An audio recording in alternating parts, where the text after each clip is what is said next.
Bien, pues quiero compartir con ustedes hoy un estudio sobre el paralítico del estanque de Betesda, porque es un hombre con muchos rostros. Es una historia real, obviamente, no es una parábola, pero es una historia en la cual podemos identificarnos muchos de los presentes. Podemos quedar dentro de ella por muchas razones que hoy vamos a entender.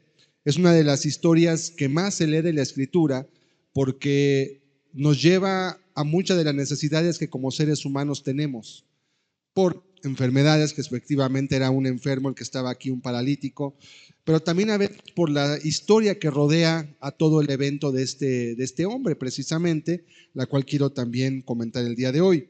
Los objetivos de este estudio es un solo objetivo. El objetivo es contrastar el limitado poder y la debilidad de los hombres con el poder restaurador de Jesucristo. ¿Sí? Vamos a contrastar cómo los hombres tienen sus medios para salir adelante, pero cómo Dios contrasta completamente eso y nos deja ver que en Él está el poder para traer libertad, sanidad y también para poder darle al hombre una vida diferente y distinta. Vamos a leer Juan capítulo 5, versículos del 2 hasta el 14, y vamos a leer toda la historia. Y ya la historia misma nos va a dejar ver varias escenas muy importantes de lo que hoy quiero compartir con los presentes.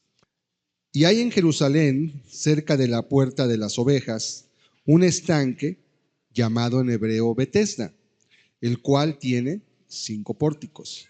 En estos yacía una multitud de enfermos, ciegos, cojos y paralíticos que esperaban el movimiento del agua.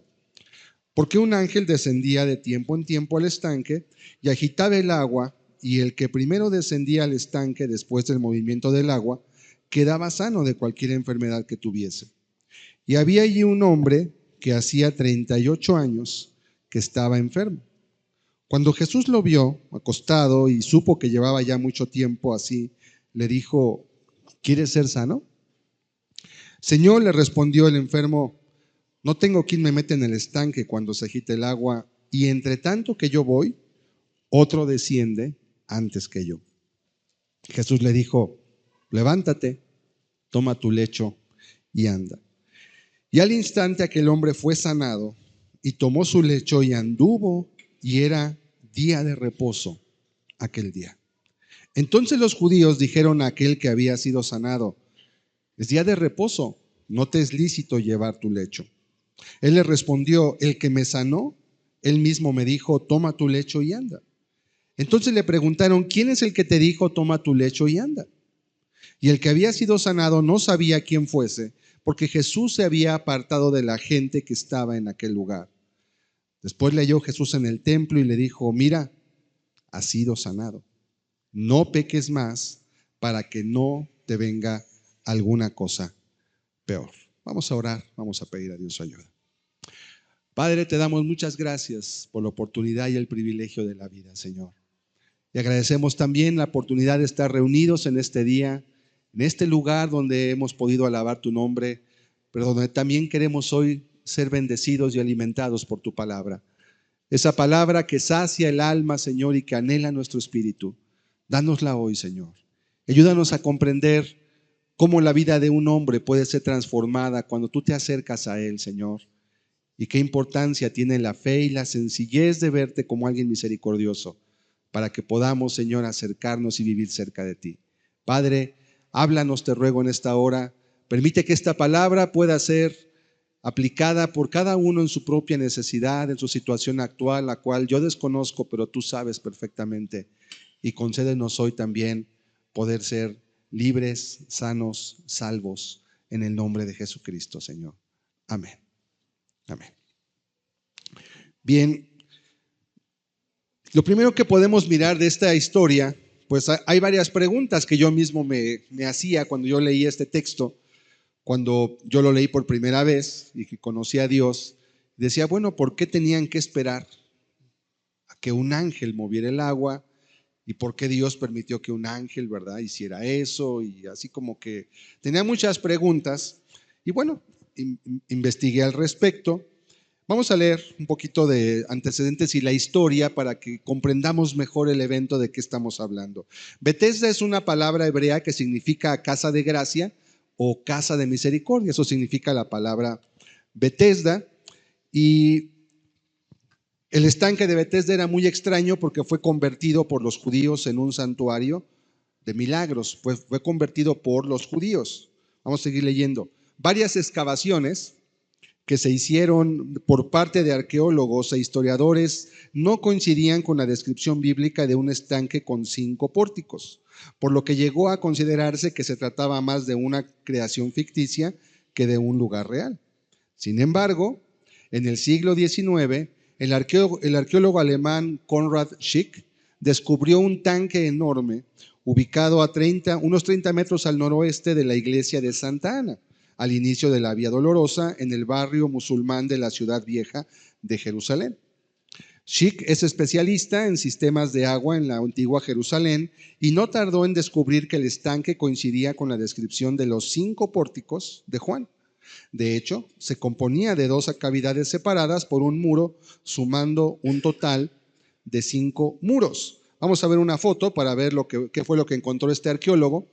Y él encontró precisamente una descripción que tenía 5 puertas y que tenía 2 lugares que estaban subyacentes el uno con el otro. No era una ubicación normal. Vamos a ver la siguiente. Tenemos ahí las 5 puertas, que eran las puertas por las que entraban las personas, y encontró que, aunque por mucho tiempo se consideró que esto era algo ficticio, realmente el lugar sí existió. Como ha ocurrido mucho en la historia, los arqueólogos muchas veces se han jactado diciendo la Biblia es una mentira, porque muchos lugares que dice ni siquiera existen, pero después llegan otros arqueólogos, excavan más a fondo, guiándose a veces por la misma Biblia, y resulta que los lugares que supuestamente no existían, resulta que sí existían y coincidían perfectamente con la descripción que la Escritura ha hecho. Es decir, la Biblia es tan exacta en sus descripciones que contiene, que incluso varios arqueólogos la han utilizado como guía, como un tipo de mapa para saber en dónde excavar, y son los que han encontrado los mayores descubrimientos en las tierras que se denominan santas. Esto es muy importante comprenderlo para que entendamos que cuando leemos la Escritura leemos un documento serio, un documento que no está basado en tradiciones solamente, o está basado únicamente en ideas o son parábolas. No, el lugar realmente existió.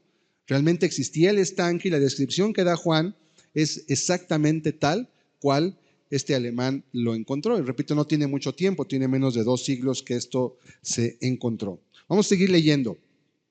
El estanque era alimentado por un afluente subterráneo, y en ciertas temporadas el agua se agitaba por condiciones naturales de las corrientes que le hacían agitar de vez en cuando. Este movimiento impredecible se le atribuía a un ángel invisible que desataba un poder sanador, y la primera persona enferma que entraba en el agua era sanada. Aquí me detengo un poquito. Aquí nos podemos dar cuenta que lo que estamos leyendo era parte de una tradición que los judíos tenían. Y esto, cuando yo lo leí, para mí fue una bendición, porque se me hacía un tanto cruel, ¿no? Decir que estuviera toda la gente ahí acostada a los lados del estanque, esperando el movimiento milagroso de un ángel para poder, el que llegue primero, ¿no? Imagínese usted la estampida de gente enferma, leprosos, mancos, cojos, lo que fuera, para llegar primero, porque la tradición decía que la movía un ángel. Los judíos tienen muchas tradiciones también, y la Biblia en este caso solamente nos está narrando lo que la gente creía al respecto de eso. No está diciendo que así era ni que no era así. Es muy importante comprender esta parte. Sigamos leyendo. Posteriores excavaciones arqueológicas desvelaron otros lugares que muestran que la ubicación de Betesda siguió sirviendo como espacio de curación durante generaciones. En el siglo II, los romanos construyeron un templo a Esculapio, dios romano de la curación. En el siglo V se erigió una basílica bizantina no lejos de la piscina, seguida de una capilla más pequeña levantada en tiempos de las cruzadas en el siglo XIII. Juan solo cita en esta ocasión una tradición judía de las muchas que existían en ese momento. Pues Dios no es alguien que martirice al hombre dándole la esperanza de ser sanado, pero demorándola a un acto en el que depende de quién sea más rápido o afortunado para alcanzarlo. ¿Sí? Es muy importante entender esto porque la Escritura, como repito, ni lo avala, ni dice que así era, simplemente es lo que la gente creía, y lo que sí había alrededor de este estanque era un montón de gente enferma, paralíticos, leprosos, bueno, leprosos no porque ellos no podían juntarse, pero algunos dicen que incluso llegaban algunos a atreverse a acercarse para buscar ser sanados de su lepra. El caso es que allí había mucho de eso. Vamos a ver una imagen que más o menos nos muestra una representación de lo que sería Betesda. Son imágenes, gran parte de la pintura que en la historia de la humanidad se ha dado, tiene como centro la figura de Jesucristo, precisamente porque es quien de manera más clara refleja la misericordia y refleja también el interés por los desvalidos y por la gente a la cual realmente los demás no le hacen caso. Y tenemos ahí una imagen donde aparentemente se ve el estanque, y si usted se fija, concuerda con la descripción y con las imágenes que el arqueólogo Konrad Schick precisamente nos da referente a ello. Y la siguiente, una imagen un poquito más moderna también, donde se puede ver supuestamente una representación de Jesús hablando con el paralítico, ¿verdad? Diciéndole que si quería ser sano, a lo cual él respondió pues que no tenía quien lo metiera al agua. ¿Sí? ¿Qué pasaba cuando ocurría ese movimiento del agua? Pues los más fuertes, los rudos, los egoístas, los que estaban en ese momento afortunadamente ahí, porque seguramente la gente pues tendría que comer, tendrían que hacer sus necesidades también, no pueden estar todo el tiempo ahí. Sin embargo, en algún momento iba a ocurrir eso. Los ricos y los importantes podrían hacer que los pobres se quitaran para dejarles el lugar. Los que tenían amigos saludables y fuertes podrían abrirse paso a través de los inválidos para meter primero a su amigo en el estanque. Obviamente los más sagaces y los más fuertes podrían llegar, mientras que los más débiles y seguramente los más necesitados nunca podrían alcanzar a tocar el agua, porque recordemos que decían que era solamente el primero que llegara al agua. ¿Se imagina usted la locura cuando alguien dijera el agua se está moviendo? Y además, ¿cuántas veces sería de estas falsas, verdad?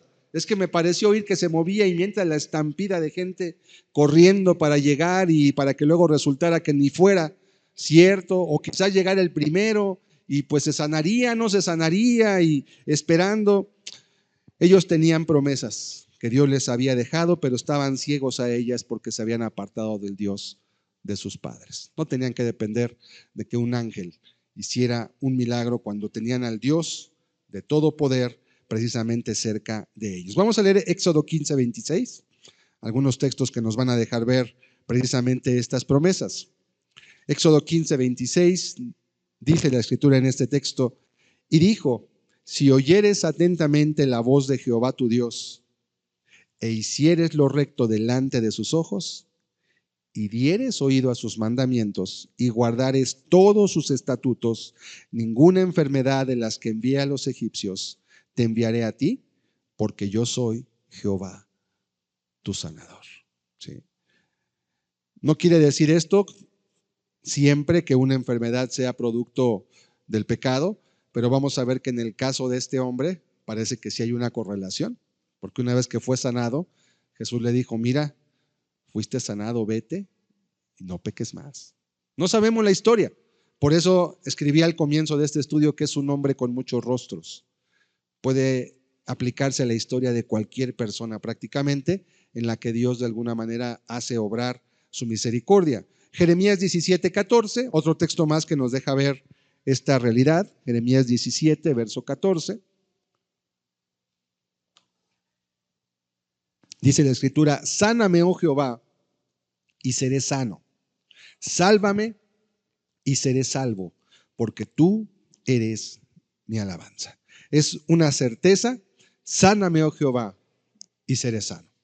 Sálvame y seré salvo, porque tú eres mi alabanza. Una promesa muy hermosa donde ni siquiera está puesto a prueba de si Dios iba a hacer, simplemente dice, hazlo, Señor, y yo sé que voy a hacerlo de esa forma. Y Oseas 6, verso 1, un último texto, Oseas 6, verso 1, dice, venid y volvamos a Jehová, porque Él arrebató y nos curará. Hirió y nos vendará. Muchas veces, ahorita que veníamos en la carretera con mucho tiempo de sobra, puse el libro de Isaías. Estaba leyéndolo en la escritura. Muchas veces cuando ando viajando hacia lugares donde tengo viajes largos, pongo la Biblia, pongo algún estudio teológico, pongo algo que me ayude, que me alimente. Y estaba oyendo Isaías capítulo 1. Y estaba escuchando cómo Dios les habla en términos muy fuertes al pueblo. Ese pueblo cargado de maldad, hijos depravados, les dice, etcétera, les dice palabras que son durísimas. Y luego les habla de la enfermedad. Y les dice, desde la planta del pie hasta la coronilla, no hay sino herida, hinchazón y podrida llaga. Y no se refería precisamente a lo físico, se refería espiritualmente. Pero a veces también la corrupción espiritual es tan grave que a veces también abarca la parte física de nuestro ser. Y después de que Dios les dice cuál es su estado y su condición, como dice aquí, dice, venid y estemos a cuentas, dice.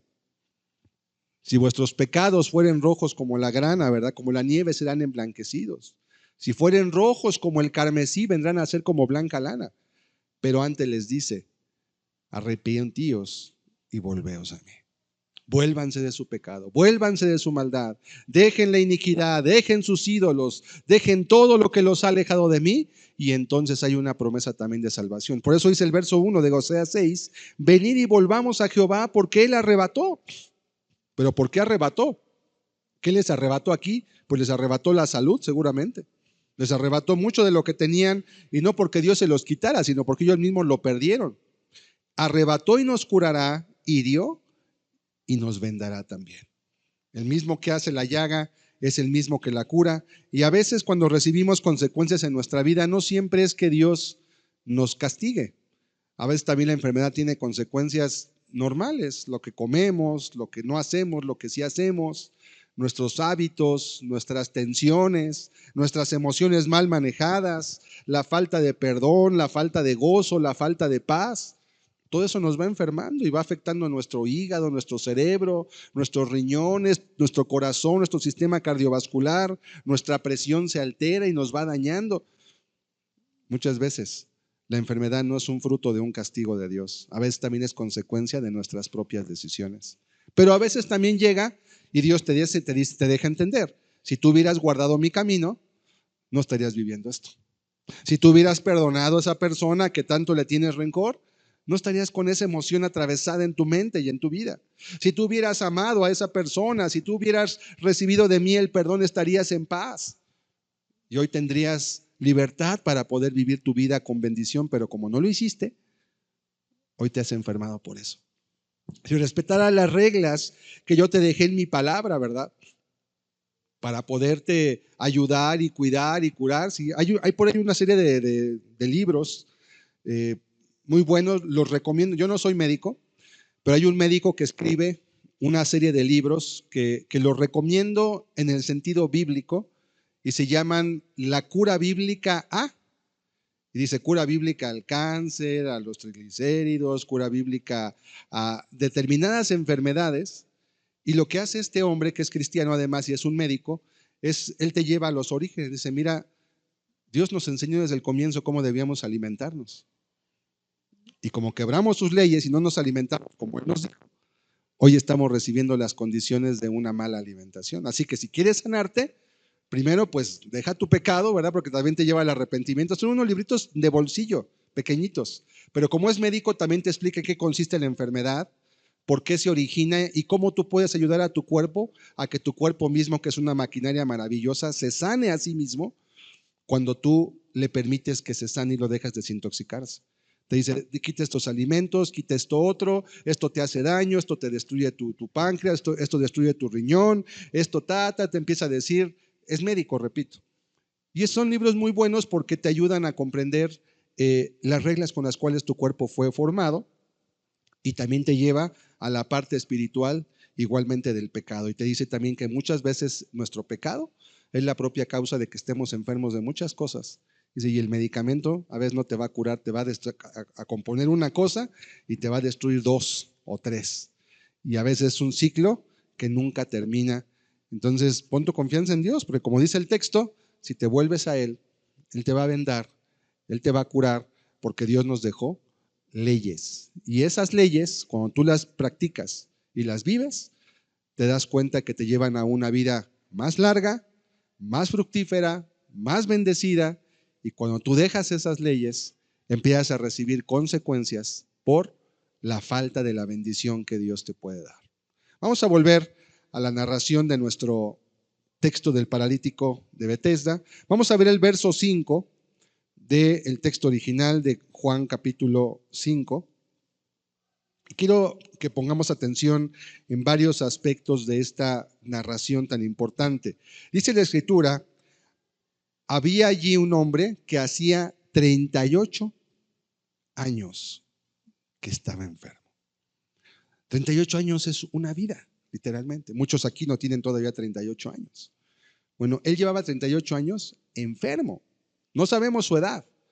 No sabemos si tendría 50, 60, 70, no sabemos.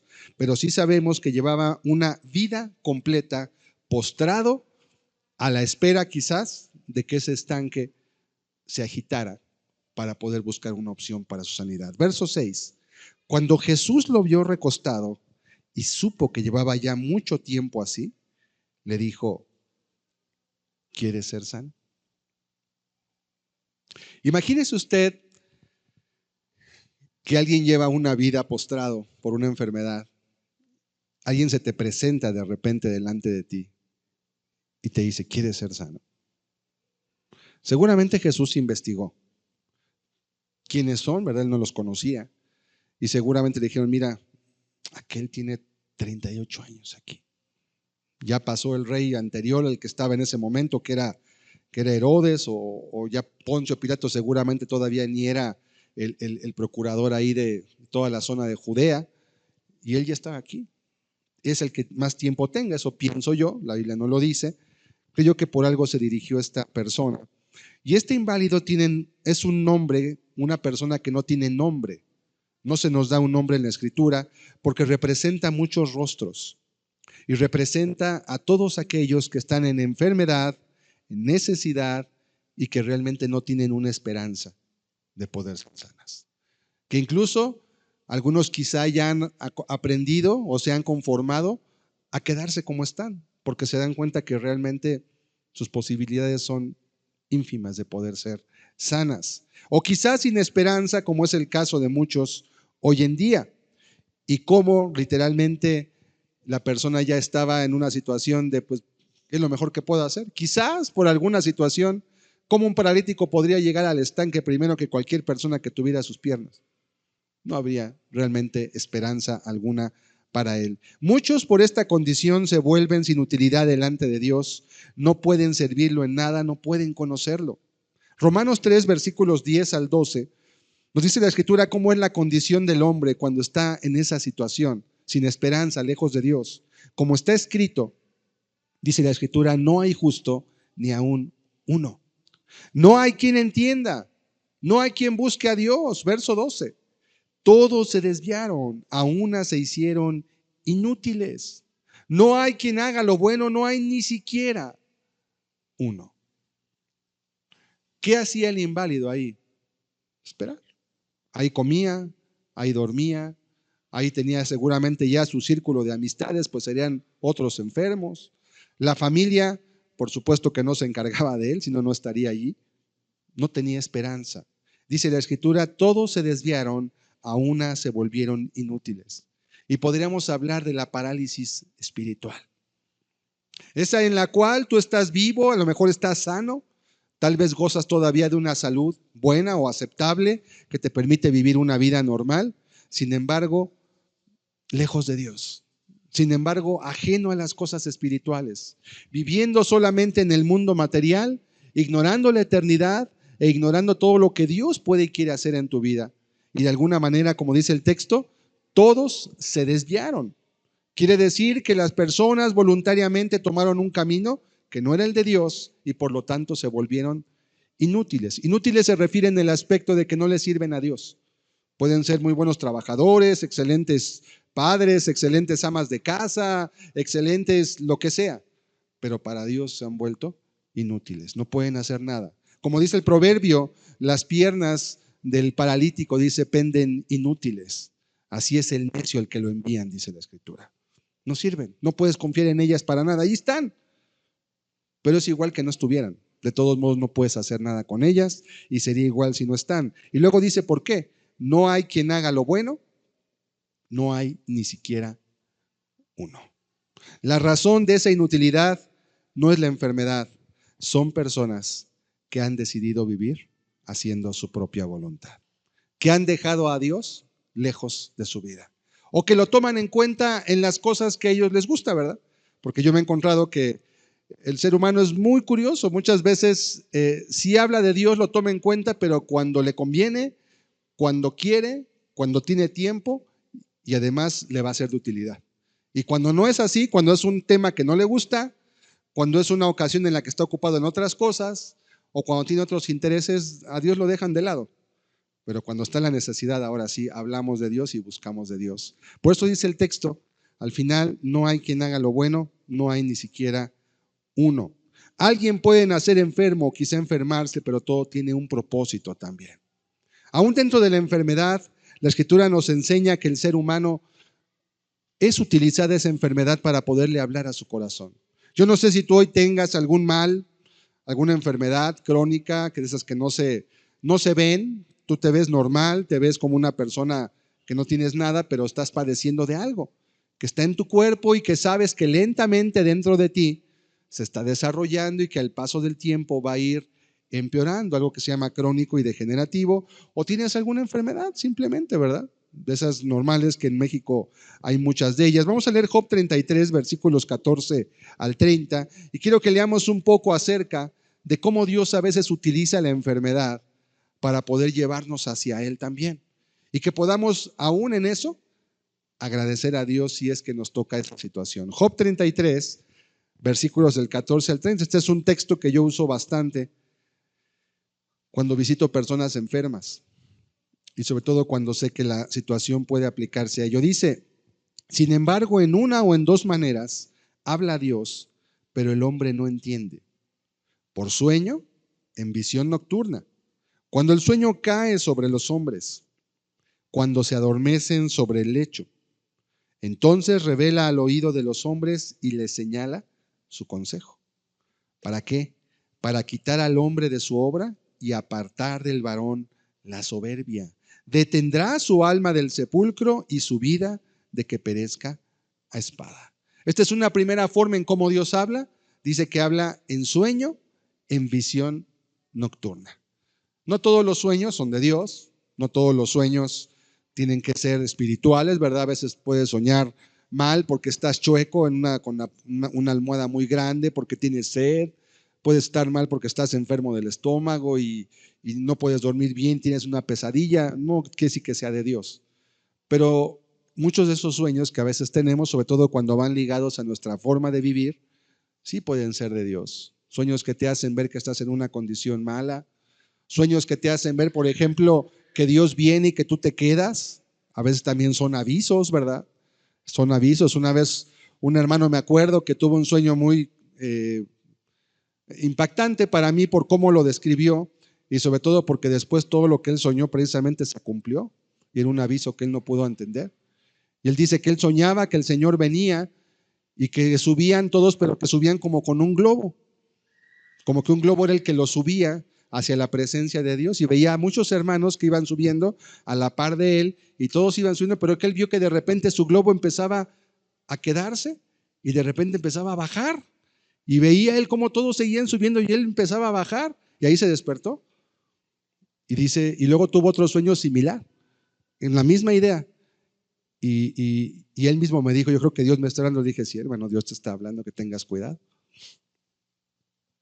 Un año después de que eso pasó, él ya no estaba en la iglesia. Pasaron eventos en su vida que lo llevaron a apartarse de Dios, a irse tras el pecado. Hoy su vida es muy triste, muy lamentable. ¿Puede volver a Dios? Sí puede, pero no sé cómo, no sé cuándo, no sé con qué heridas pueda regresar. Y fue un sueño que él tuvo. Y Dios le habló. Y Dios le hizo entender, ten cuidado.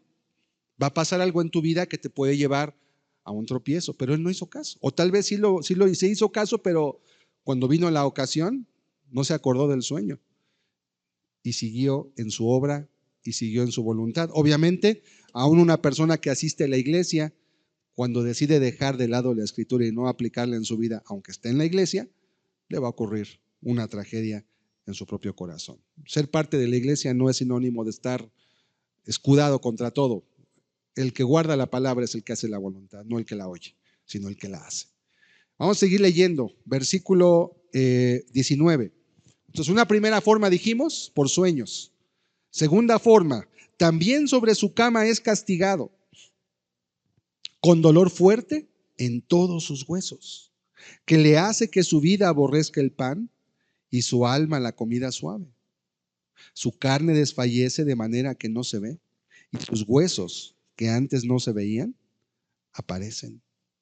Su alma se acerca al sepulcro y su vida a los que causan la muerte. Si tuviese cerca de él algún elocuente mediador muy escogido, que anuncie al hombre su deber, que le diga que Dios tuvo de él misericordia, que lo libró de descender al sepulcro, que halló redención. Su carne será más tierna que la del niño, volverá a los días de su juventud, orará a Dios y éste le amará y verá su faz con júbilo y restaurará al hombre su justicia. Me detengo aquí un momento. Dice que la segunda forma en cómo Dios habla, dice también sobre su cama es castigado. Y nos habla y describe prácticamente una enfermedad. Dice con dolor fuerte en todos sus huesos. Vamos a volver al versículo 19 y vemos cómo no describe una enfermedad en sí, pero puede describir muchas. Te hacen que tus huesos te duelan, que te hagas sensible, ¿verdad?, a tu necesidad, a tu humanidad. Verso 20 dice que le hace que su vida aborrezca el pan. Una enfermedad que te hace no querer comer, o que aunque te ofrezcan tu platillo más, el platillo favorito que tú tengas, digas, ¿sabes qué? Gracias, pero no se me antoja, porque tengo esto, me siento así, o tengo una aflicción y no me sirve ahorita comer, no se me antoja, no quiero. Su alma aborrece el pan, dice el verso 20, y su alma la comida suave. Verso 21, su carne desfallece de manera que no se ve. Nos habla de una enfermedad donde los músculos, ¿verdad?, la carne de tu cuerpo empieza a perderse, empieza a adelgazar.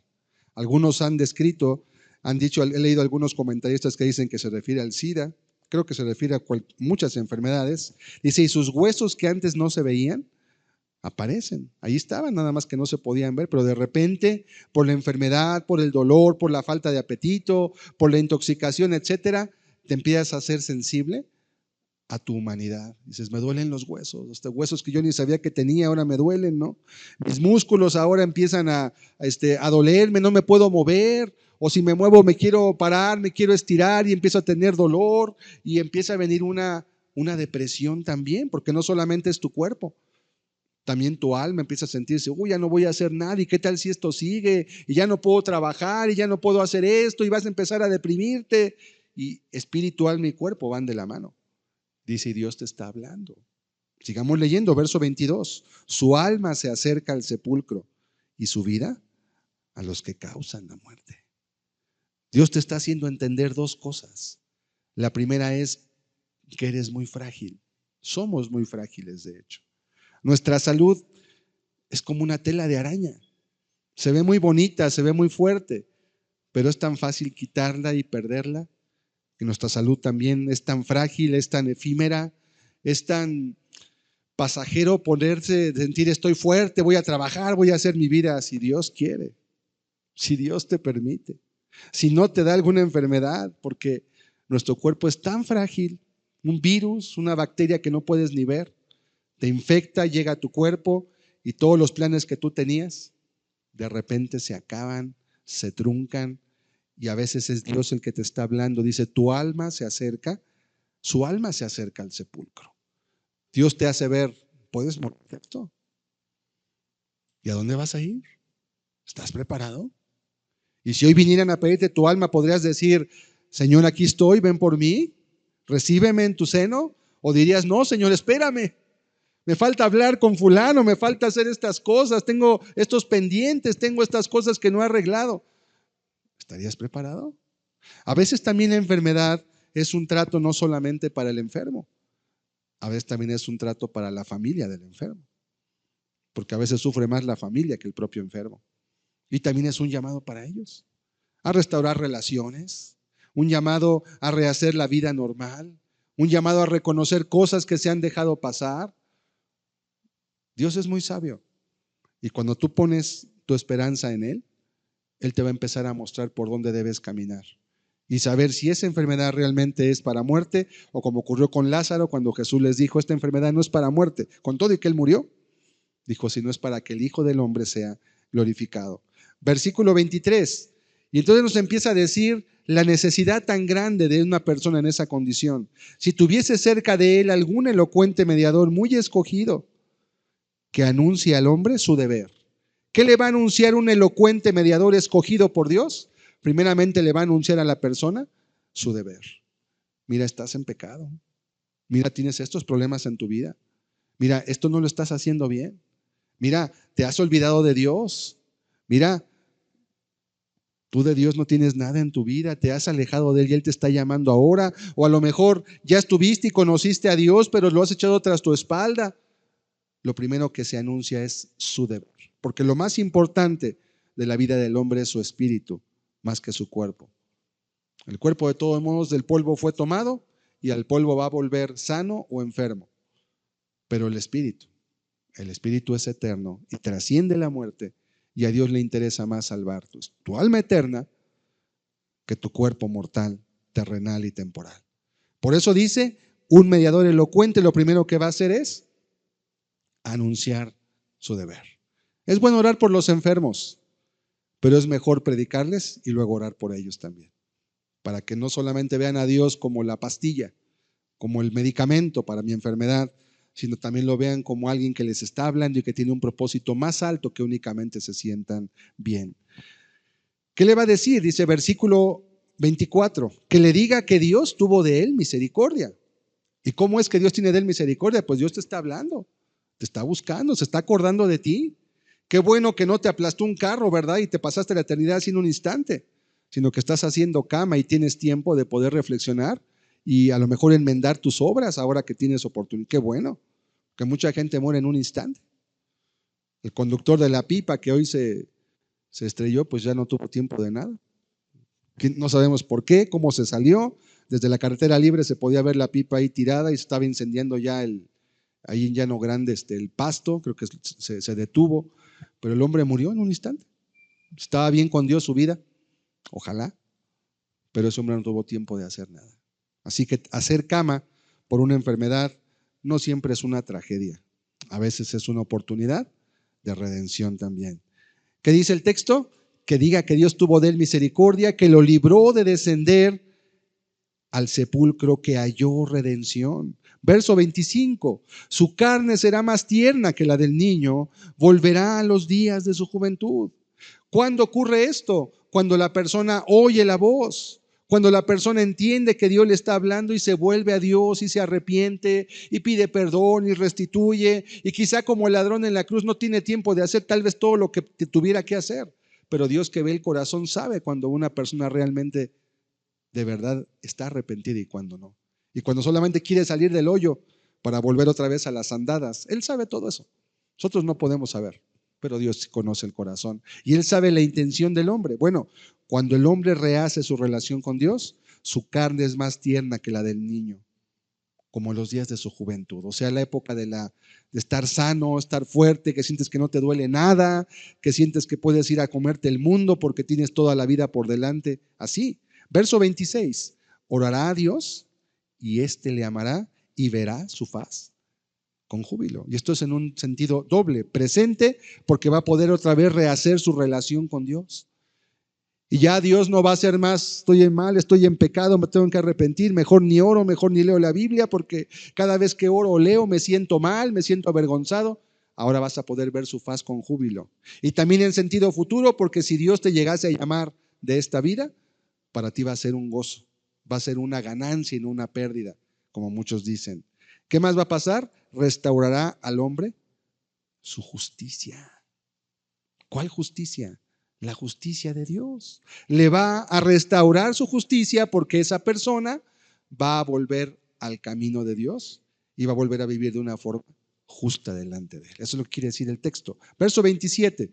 Y vamos a ver cómo concluye esta parte. Él mira sobre los hombres y al que dijere, pequé y pervertí lo recto, al que dijere quién, ¿de quién está hablando?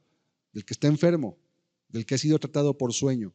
Al que reconozca su responsabilidad, dice, pequé y pervertí lo recto y no me ha aprovechado. Verso 28. Dios redimirá su alma para que no pase al sepulcro y su vida se verá en luz. Dios redimirá su alma, quiere decir que Dios va a mostrarle otra vez la senda para llegar hacia él. Y va a poder estar seguro. Y no importa si está sano o enfermo, ¿verdad? ¿Por qué Job pudo retener su integridad aún estando enfermo, sin familia, sin dinero, habiendo sido rico, opulento, poderoso, acostumbrado a las mejores cosas? Pero su felicidad no dependía de lo que él tenía. No era porque tenía dinero, no era porque tenía salud, no era porque Dios le dio 10 hijos, una familia hermosa y grande. Su felicidad y su gozo dependían de que él conocía a Dios. Por eso él pudo decir, Jehová dio y Jehová quitó, sea el nombre de Jehová bendito. Pero ¿cuántos cuando pierden la salud, luego recriminan a Dios, verdad? ¿Y por qué Dios no me cuidó? ¿Y por qué si yo lo sirvo? ¿Y por qué si yo esto, verdad? ¿Dónde está tu gozo? A veces nos damos cuenta que nuestro gozo se encuentra no en Dios, sino se encuentra en las cosas que Dios nos da, y eso es peligroso. Porque nos podemos acostumbrar a esas cosas que Dios nos da y podemos perder de vista que la fuente de la bendición para nosotros es su persona, no lo que Él nos da. Lo que Él nos da es un añadido solamente, pero la bendición viene de Él y está en Él solamente. Por eso dice, su vida se verá en luz. Verso 29. He aquí, todas estas cosas hace Dios 2 y 3 veces con el hombre. Quiere decir que a veces puede pasar una vez, otra vez, ¿no entendiste? Otra vez. Lo triste es que hay veces algunos nunca entienden y se les pasa la vida y nada más no dan pie con bola. Nunca captaron la voz de Dios dirigiéndose a ellos. Esto hace Dios 2 y 3 veces para apartar su alma del sepulcro y para iluminarlo, dice, con la luz de los vivientes. ¿Quiénes son los vivientes? Los que dicen la Escritura, Dios no es Dios de muertos, sino Dios de vivos. Los que viven porque tienen relación con Dios, esos son los vivientes.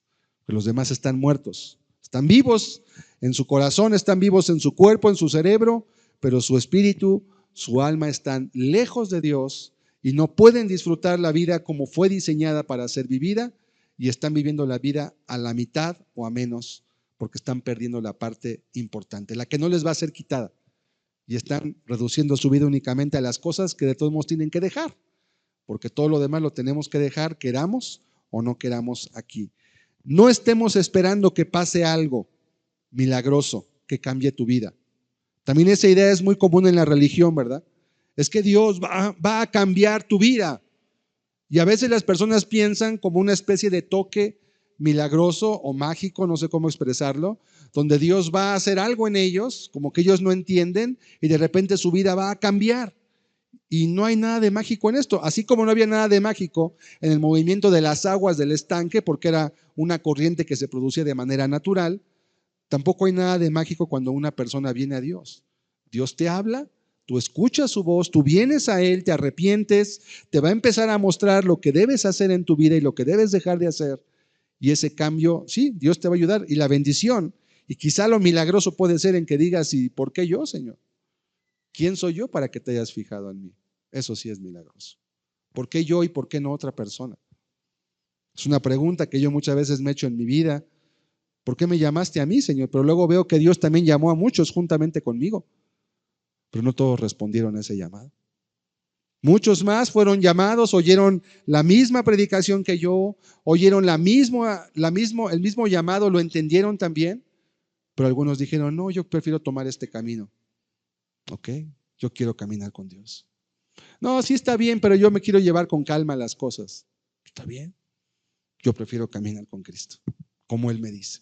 Pero ¿no crees que es muy complicado, difícil? ¿No crees que a tus 18 años de edad estás desperdiciando como que tu vida, si te vuelves a Dios como dices? Dije, es que no es como yo digo, es como dice la Escritura. ¿O no es así? No, pues sí, sí es así, pero pues como que no. Está bien, toma tu camino. Yo seguiré el camino que yo quiero tomar. Y esa es la historia de la vida de toda persona. ¿En qué necesidad te encuentras hoy? Vamos a seguir leyendo la historia del paralítico. Ya entendemos un poco mejor por qué la enfermedad. No es siempre por el pecado, pero a veces sí es por el pecado. Y a veces una combinación de las dos cosas. A veces Dios puede hablar. En Corintios nos hablaba de algunas personas que estaban tomando la Santa Cena de manera indigna. Y dice la Escritura que muchos entre ellos estaban enfermos y otros ya dormían incluso. Hablando de una muerte espiritual, estaban ya alejados de Dios, pero eran parte de la iglesia. Y otros estaban enfermos como fruto de tomar la cena del Señor indignamente, o sea, estarla tomándola con pecado, estar asistiendo a la iglesia como un hijo de Dios, pero viviendo como no como un hijo de Dios. Y aunque los hombres podemos solamente ver la parte del ser humano material, Dios ve la parte espiritual y Él ve todo, y Él es el que califica nuestra vida, no el pastor. Y algunos por eso reciben consecuencias y no sabemos por qué. ¿Ok? Dios quiere tratar a veces todo eso. A veces las personas pueden acostumbrarse a una vida tan mala que ya ni siquiera quieren salir de su condición. Por eso le preguntó al hombre, otra vez en el verso 6 de Juan 5, cuando Jesús lo vio acostado y supo que llevaba ya mucho tiempo así, le dijo, ¿quieres ser sano? Cualquiera que lea la historia dirá, pues la respuesta era obvia, pero déjeme decirle que no hay nada tan obvio. Hay mucha gente que se acostumbra a vivir en su pecado y así le gusta vivir. Y cuando ven que hay una puerta que se puede abrir para que salgan de su prisión, dicen, no, así estoy bien, gracias. Yo sé que sí, Dios me puede librar, pero adelante. Como tú gustes, Dios no te puede obligar. Hay personas que de veras se acostumbran tanto al hombre, a su estado, que ya ni siquiera tienen esperanza de poder salir. Vamos a ver cómo respondió este hombre cuando Jesús le pregunta si quiere ser sano. Verso 7. Señor, le respondió el enfermo, no tengo quien me meta en el estanque cuando se agita el agua, y entre tanto que yo voy, otro desciende antes que yo. Fíjese que Jesús no le preguntó si quería ir al estanque o si quería que lo llevara, ni si iba a esperar el agua. Jesús le dijo, ¿quieres ser sanado? Pero el hombre le dio su respuesta de lo que para él significaba ser sanado. Y a veces cuando venimos a Dios podemos cometer un error similar. Venimos a Dios y queremos que Dios nos dé lo que nosotros creemos que necesitamos para estar bien. Algunos llegan a pedir dinero. Tuvimos un programa de radio durante 10 años en la Ciudad de México y frecuentemente contestábamos llamadas. Y creo que la llamada más recurrente que recibíamos, había muchas llamadas de mucha gente, gente de todo tipo, cristiana y gente no cristiana también. Y una llamada es, hermano, ore que me paguen. Ore que me den el dinero que me deben. Era una oración continua que escuchábamos siempre. Decíamos, bueno, no sé la condición, pues está bien. Pero como que esa era la necesidad que muchos tenían. Que encuentre un trabajo, que me paguen más. Y no está mal, si hay que trabajar. De algo tenemos que vivir aquí. Pero a veces nuestra esperanza está puesta o tenemos nuestra idea de lo que nosotros creemos que Dios haría si nos quisiera dar gusto. Y Jesús no le preguntó si quería llevarlo al estanque. Él le dijo, ¿quieres ser sanado? Y la respuesta no fue directa a lo que el Señor le respondió. Eso mismo ocurre cuando Dios te llama y te pregunta si quieres ser libre de tu pecado. Empiezas a formular imposibilidades, obstáculos, tu incapacidad. Es que es muy difícil, es que no voy a poder, es que usted no entiende mi condición. Es que Jesús te está preguntando si quieres ser libre, no cuáles son tus condiciones actuales. Y a veces la respuesta no es un Señor, sí quiero. A veces no es esa. A veces es fruto de la costumbre, pero a veces también porque no queremos pagar el precio de abandonar o de obedecer la palabra de Dios y preferimos quedarnos con la mitad. Pues nada más sáname, Señor, aunque no me salves, pero sáname. Y a veces Dios lo hace porque es misericordioso. A veces Dios lo hace. En este caso vamos a ver que solamente hubo una sanidad. Hubo otros casos donde Jesús les dice, como a la mujer de flujo de sangre, le dice, tu fe te ha salvado. Hubo sanidad y hubo salvación. A veces solamente hay sanidad. Y la persona es sana, pero no es salva. Y es peligroso. Por eso Jesús a este hombre le dice, vete y no peques más.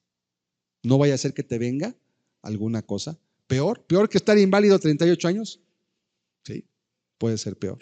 Puede ser peor que un día llegues a olvidar que necesitas a Dios. Eso puede ser peor que cualquier enfermedad.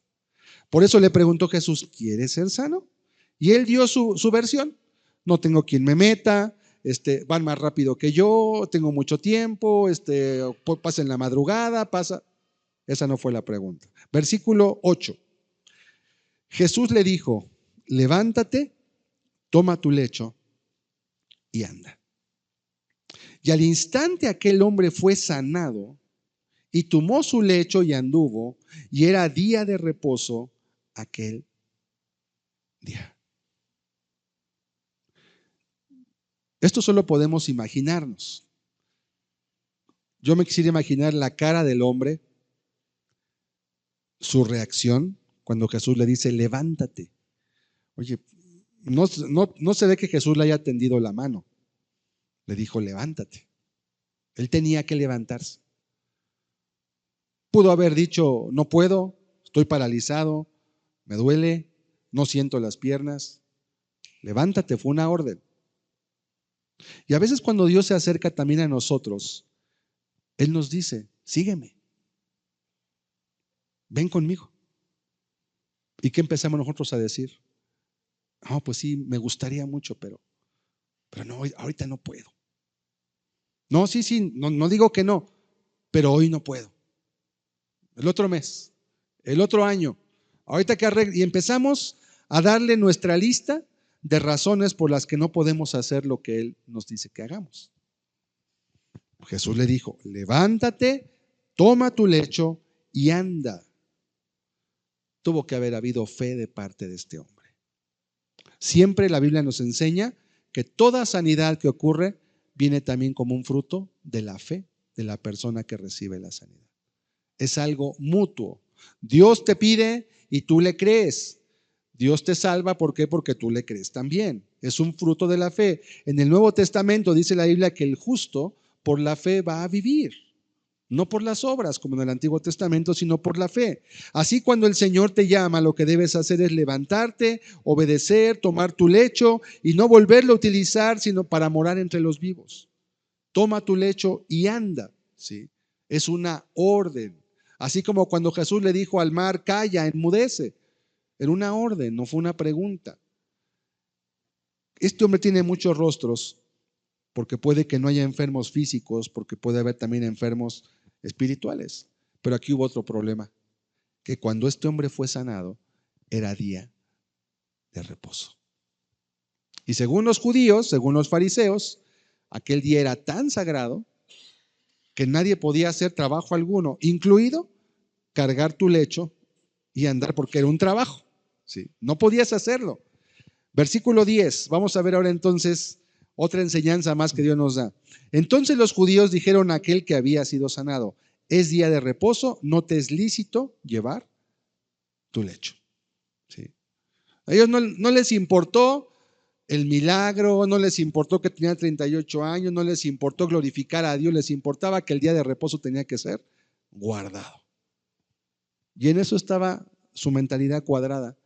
Día de reposo. Y la gloria de Dios y la sanidad, y hay que propagar. No, pero estás rompiendo el día de reposo. Así es la mentalidad cuadrada de la mente religiosa.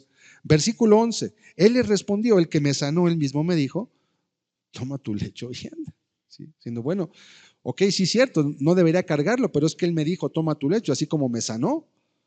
Y yo era un paralítico y seguramente les contó ahí la historia, ¿verdad? Versículo 12. Entonces le preguntaron, ¿quién es el que te dijo, toma tu lecho y anda? Y el que había sido sanado no sabía quién fuese, o sea, no sabía quién era la persona porque no se presentó, porque Jesús se había apartado de la gente que estaba en aquel lugar. ¿Sí? ¿Por qué Jesús, si era judío, ¿por qué no se tomó la molestia de buscar que el hombre no violentara el día de reposo? Porque el Hijo del Hombre es Señor aún del día de reposo. Dice la Escritura que Él le dijo, pues simplemente es parte de un milagro que Dios hace en tu vida. El día no importa, el día de reposo fue hecho para servir al Señor. Y no el hombre para que sirva el día de reposo.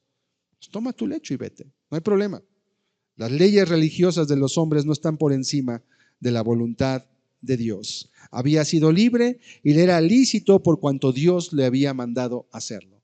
Pero los fariseos no veían la importancia de que el hombre fuera sanado, sino solamente la importancia de un día que debía ser usado para glorificar a Dios y que realmente ya no lo estaba haciendo en ese tiempo. Por eso tiempo después, o unas horas después, el hombre fue al templo seguramente a agradecer. Verso 14. Después le halló Jesús en el templo y le dijo, mira,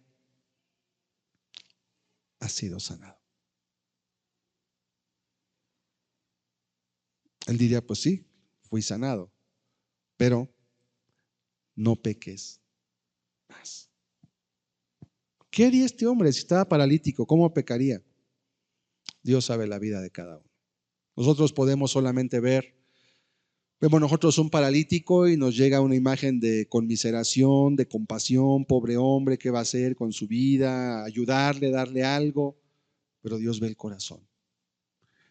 Y Dios sabía que en este caso en particular, este hombre paralítico que estaba en ese estanque, hay dos posibilidades. La Biblia no nos lo enseña porque puede ser cualquier rostro.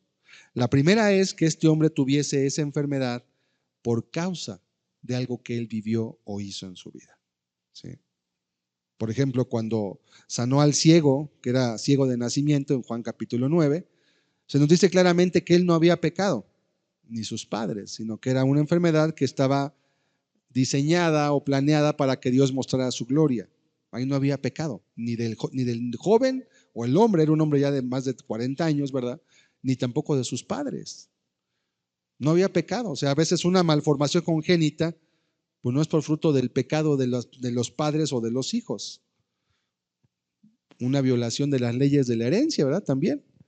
A veces se casan entre primos, a veces cometen incestos, se casan entre familiares y nacen hijos con males congénitos desde que nacen, y pues es pecado de antes, o traen ya la carga genética mala, ¿verdad? También. A veces no, pero a veces sí. Entonces, por cuanto solamente Dios sabe la razón por la que alguien recibe una enfermedad, nuestro papel no es juzgar. No, este de seguro está así por pecador. Este de seguro le pasó esto porque está en rebeldía contra Dios. No sabes. Y seguramente Dios tampoco te lo va a decir. ¿Qué tienes que hacer? Ten misericordia, háblale a esa persona, ayúdala, compadécete de ella, como quisieras que hicieran contigo, si estuvieras enfermo por pecado o por no pecado, no importa. Pero Jesús sí le dice a él, mira, has sido sanado, no peques más para que no te venga alguna cosa peor. Y la segunda opción es que este hombre definitivamente había recibido un juicio de parte de Dios, y si él volvía al pecado que había cometido, el cual no nos dice la Escritura cuál es, le podía venir algo mucho peor de lo que tenía ahora. Podía ser la muerte, ¿no? Incluso, no lo sabemos. Esto nos deja ver que ser objeto de un milagro, una oración contestada o ser testigo de un milagro de parte de Dios, también te da una responsabilidad en tu vida. Si Dios ha hecho algo en tu vida, si Dios te ha sanado de algo, si Dios ha hecho algo que te ha respondido una oración, donde tú has visto que Dios realmente es el que te ha respondido, comprométete con Él también. Porque Dios lo está haciendo para atraerte hacia sí. Lo está haciendo para que no te pierdas, para que no te desvíes, para que no te alejes más de este tiempo, para que no te pierdas en el mar de todas las posibilidades que hay y que de alguna forma pueda tu vida ser, como podríamos decir, alejada del camino sincero de Dios. ¿Cuál es tu condición el día de hoy? No lo sé, pero Dios la sabe. ¿Estarás tú como este paralítico que estaba ahí? No lo sabemos, pero Dios lo sabe. ¿Es tu necesidad como la de este hombre, que no tenemos nombre ni tenemos edad? no tenemos más que saber que tenía mucho tiempo enfermo y que era imposible, humanamente hablando, que él se pudiera sanar. Nunca iba a llegar al estanque él por sus medios. Pero cuando Dios se presentó delante de él, simplemente le dijo: ¿quieres ser sano? Y la sanidad llegó a su vida. A lo mejor estás esperando algo de parte de Dios, algo especial. Hay gente que a veces dice que Dios me dé una señal de que Él quiere que lo siga. No ocupas una señal, tienes la Escritura. No hace falta que baje un ángel. No hace falta que algo ocurra en el cielo para darte cuenta que Dios te está hablando. Tienes que hacer caso a la Escritura simplemente. Sin embargo, aún en el caso que alguien dijera, ocupo una señal, ¿verdad? Dios te dice: camina conmigo hoy. No necesitas esperar a algo en particular. Yo te he estado esperando. Yo he buscado tu vida desde hace mucho tiempo y tal vez no has escuchado mi llamado. O tal vez sí lo has escuchado, pero lo has dilatado. Lo has demorado. Has tenido muchas razones para poder decir que no tienes tiempo, ocasión, circunstancia, pero yo hoy te llamo para que puedas caminar conmigo. ¿Seremos nosotros como este paralítico? ¿Será que nuestra vida también se encuentra en esta necesidad? ¿Cómo estamos tú y yo el día de hoy? Vamos a meditar un momento. Cerremos nuestros ojos, por favor. Y concluye este mensaje. Pero es un mensaje muy hermoso y lleno de poder, porque nos deja ver cómo el ser humano tiene sus medios para ser sanado y cómo Dios rompe nuestros esquemas y a veces nos ataja en la vida y nos dice: ven conmigo. ¿Quieres ser sano? Camina conmigo. ¿Qué tienes que hacer? Levántate. Me acuerdo de esa frase, ¿verdad? Con el hijo pródigo, cuando él dijo: me levantaré e iré a mi padre. Tomó una decisión, caminó, dejó lo que estaba haciendo y empezó a caminar con Dios. Si eres alguien que está lejos de Dios, el llamado es a dejar lo que estés haciendo, a dejar tu pecado, si es que es lo que te aleja de Dios, a dejar esas cosas que tú sabes que te impiden hallarlo a Él. Tu religiosidad, puede que seas una persona religiosa, pero no cristiana, no salva. Y aún si eres alguien que está o eres tenido como un discípulo, pero algo te impide de caminar plenamente con Él, también a que lo dejes, a que lo quites. Dios es bueno, es misericordioso y Él da más abundantemente de lo que pedimos o entendemos. Pero espera y quiere que tú tomes la iniciativa también. ¿Estás enfermo de algo en este día? ¿Hay en tu vida una necesidad de poder venir a Dios y que necesites realmente algo que te pueda llevar a un caminar diferente? Hoy manifiéstaselo a Dios también.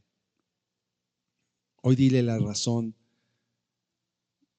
de tu necesidad delante de Él. Todos tenemos necesidad de Dios, todos.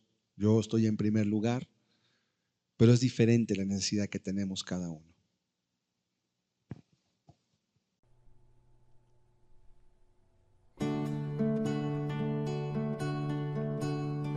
Jehová es mi luz y mi salvación. Jehová es la fuerza de mi vida. Jehová es mi luz y mi salvación.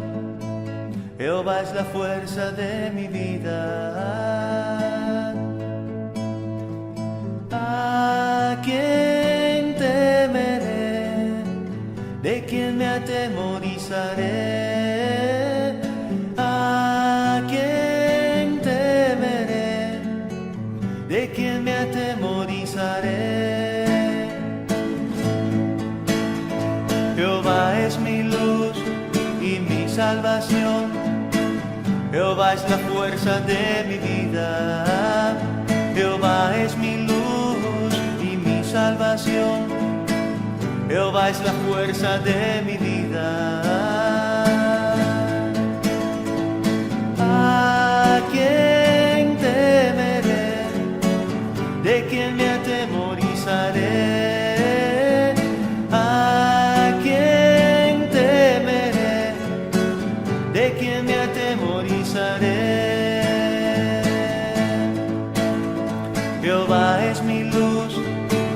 salvación. Jehová es la fuerza de mi vida. Jehová es mi luz y mi salvación. Jehová es la fuerza de mi vida.